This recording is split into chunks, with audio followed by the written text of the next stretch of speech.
परीक्षा के समय में अपने मन में हमेशा शांति बनाए रखें, क्योंकि रिसर्च द्वारा यह बताया गया है कि एक शांत मन में 4 गुनी ज़्यादा चीज़ों को रखा जाता है। और पढ़ाई करने के साथ साथ बीच में थोड़ा सा विश्राम जरूर करना चाहिए। यह करने से आपने जो पढ़ा है वह जल्दी याद रह जाता है, क्योंकि आपको भी पता है अगर हम लगातार पढ़ाई करेंगे तो अपने ही मन में पढ़ाई बोझ लगने लगेगी और जो पढ़ा हुआ है वह जल्दी ही भूल जाते हैं। और एक बात हमेशा याद रखना कि किसी की भी सहायता लेते समय अपनों को शर्माना नहीं चाहिए, क्योंकि हर कोई एक विषय में होशियार नहीं होता है। अगर हमें किसी विषय में थोड़ी सी परेशानी आ रही है या फिर कोई दिक्कत आ रही है तो हमें किसी और से पूछने में शर्म नहीं करना चाहिए। ये सब करने से अपने विषय को अच्छे से मजबूत कर सकते हैं।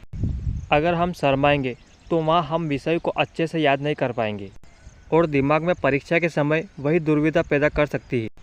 और पढ़ाई करने से पहले हमें एक टाइम टेबल ज़रूर बनाना चाहिए, बहुत कीमती है, क्योंकि टाइम टेबल बनाने से हम अलग अलग विषय को अलग अलग समय में बांट सकते हैं। यह करने से हम एक विषय को अच्छे से पढ़ सकते हैं। और परीक्षा के समय टाइम टेबल बनाना बहुत ही महत्व होता है।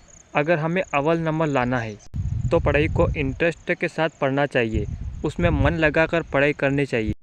अभ्यास समूह में करने की कोशिश करें, क्योंकि एक सर से दूसरा सर बेहतरीन होता है और दूसरे से तीसरा सर बेहतरीन होता है। इसका मतलब है कि हमें पढ़ाई हमेशा समूह करने की कोशिश करनी चाहिए, या फिर हम कठिन विषय को आसान तरीके से हल कर सकते हैं। तो चलिए हम सबसे पहले जान लेते हैं कि पढ़ाई करने से पहले हमें किन चीज़ों से दूर रहना चाहिए।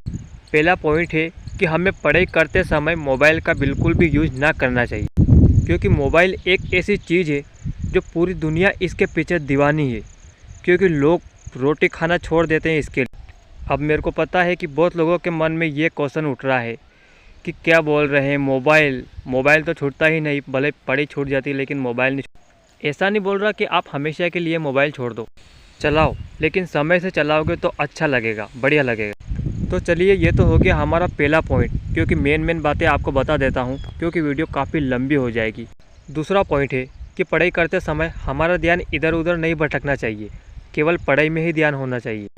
तीसरा पॉइंट है पढ़ाई करने बैठने से पहले अपनी कीमती चीज़ों को पास में रखें, जैसे कि पानी की बोतल या फिर पेन, स्केल वगैरह, क्योंकि आपको बार बार उठना बैठना ना पड़े। एक बार फिर बोल रहा हूँ मैं कि स्कूल के विद्यार्थी को टाइम टेबल के अनुसार ही चलना चाहिए। चौथा पॉइंट है कि पढ़ाई करने से पहले अपने खुद को अपने अंदर विश्वास होना चाहिए। स्कूल में पढ़ाई गई टॉपिक को गहराई से समझें और जितना हो सके उतना जल्दी सुबह उठकर पढ़ाई करना चाहिए। और जो भी विषय आपको समझ में नहीं आता उसे दूसरे दिन अपने टीचर को ज़रूर पूछें। तो चलिए आज की वीडियो में बस इतना सा ही, क्योंकि वीडियो काफ़ी लंबी हो जाएगी। मिलते हैं अपन नेक्स्ट वीडियो में, जब तक बने रहें आप हमारे साथ।